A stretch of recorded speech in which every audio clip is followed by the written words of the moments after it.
হাম থেকে সেরে ওঠা শিশুরা ডেঙ্গু আক্রান্ত হলে তাদের ক্ষেত্রে জটিলতা বাড়তে পারে বলে জানিয়েছেন বাংলাদেশ শিশু হাসপাতালের পরিচালক ডাক্তার মির্জা মোহাম্মদ জিয়াউল ইসলাম।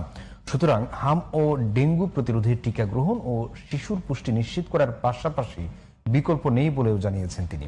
এদিকে গত 24 ঘন্টায় ময়মনসিংহে হাম উপসর্গ নিয়ে মারা গেছেন আরও এক শিশু। ময়মনসিংহ হাসপাতালের ডাক্তার জন্টু সরকার জানান, সদরের 3.5 মাস বয়সী ছেলে শিশু হাম উপসর্গ নিয়ে গত 19 জুন রাতে ভর্তি হয়ে এরপর চিকিৎসাধীন অবস্থায় মেনিনজাইটিস সহ সেপটিক শকের সাথে হাম উপসর্গে তার মৃত্যু হয়।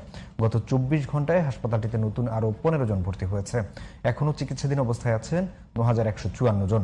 এদিকে দেশের বিভিন্ন এলাকায় বাড়ছে ডেঙ্গু রোগে আক্রান্ত রোগীর সংখ্যা। বৃহস্পতিবার সারা দেশে ডেঙ্গুতে মৃত্যু হয়েছে একজনের, নতুন করে আক্রান্ত হয়েছেন 198 জন। দর্শক, আমরা সরাসরি চলে যাচ্ছি ময়মনসিংহে। সেখানে রয়েছেন সহকর্মী কাজী গোলাম মোস্তফা। আমরা জানবো সেখানকার হাম পরিস্থিতির সার্বিক অবস্থা। মোস্তফা, ময়মনসিংহে হাম সংক্রমণের সার্বিক পরিস্থিতি আমাদের জানাবেন।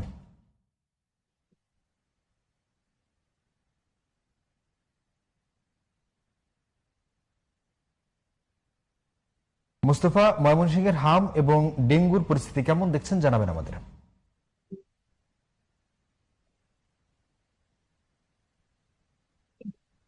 মোস্তফা, আপনি শুনতে পাচ্ছেন আমাকে?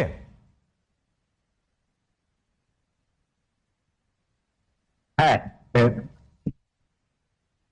হ্যাঁ, ঠিক যেমন শিমুল, ঠিক যেমনটি বলছিলেন, আমি এই মুহূর্তে আছি ময়মনসিংহ মেডিকেল কলেজ হাসপাতালের ইমার্জেন্সি স্টাফে। ময়মনসিংহ মেডিকেল কলেজ হাসপাতালে গত 24 ঘন্টায় এক শিশুর মৃত্যু হয়েছে গতকাল দুপুরে। আর এই মুহূর্তে এ নিয়ে 17 মার্চ থেকে এ নিয়ে 54 শিশুর মৃত্যু হয়েছে। আপনার জানিয়ে রাখে, আপনার 17 মার্চ থেকে এ পর্যন্ত ময়মনসিংহ মেডিকেল কলেজ হাসপাতালের চিকিৎসকরা সর্বোচ্চ সেবা দিয়ে যাচ্ছে। আর এখানে এখন ডেঙ্গুর প্রভাব শুরু হচ্ছে। আপনার ডেঙ্গুতে এবছর ডেঙ্গুতে 111 জন ভর্তি হয়েছিল। এই মুহূর্তে ময়মনসিংহ মেডিকেল কলেজ হাসপাতালে 11 জন চিকিৎসাধীন রয়েছে। আর হাম আইসোলেশন ওয়ার্ডে চিকিৎসাধীন রয়েছে 91 জন। আর ডাক্তাররা সর্বোচ্চ চেষ্টা করছে। আর ময়মনসিংহে 1000 শয্যার এই হাসপাতালটিতে ময়মনসিংহ বিভাগের 4 জেলা সহ টাঙ্গাইল, কিশোরগঞ্জ, গাইবান্ধা, রংপুর, লালমনিরহাটের রোগীরাও সেবা নেয়। আর এই হামের টিকা শতভাগ সম্পন্ন হয়েছে। এই প্রচার প্রচারণার ফলে হামের টিকা শতভাগ সম্পন্ন হয়েছে।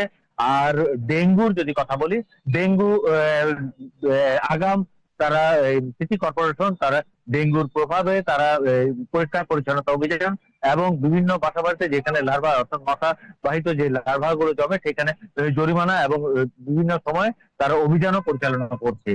এই ছিল আমার কাছে সর্বশেষ। কেমন মোস্তফা, আপনাকে ধন্যবাদ।